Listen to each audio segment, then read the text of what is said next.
যানবাহন অর্থাৎ মোটরযানের মাধ্যমে আপনি আহত হয়েছেন বা আপনার অঙ্গহানি হয়েছে, এর ফলে যে আপনি ক্ষতিপূরণ পেতে পারেন এটা হয়তো অনেকে জানে না।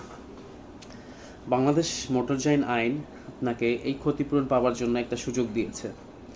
আপনি মোটরযান আইনের 128 ধারা মোতাবেক আপনার এই যে ক্ষতিপূরণ, অপর যে ব্যক্তি যে আপনার ক্ষতি ঘটিয়েছে মোটরযানের মাধ্যমে অর্থাৎ দুর্ঘটনার মাধ্যমে, সেই ক্ষতিপূরণটা আপনি দাবি করতে পারবেন। কার কাছে দাবি করবেন? আপনি এইটা 6 মাসের মধ্যে ক্লেমস ট্রাইব্যুনাল নামের জায়গায় গিয়ে একটা দরখাস্ত আকারে দাবি করে সেই ক্ষতিপূরণ আপনি পেতে পারেন।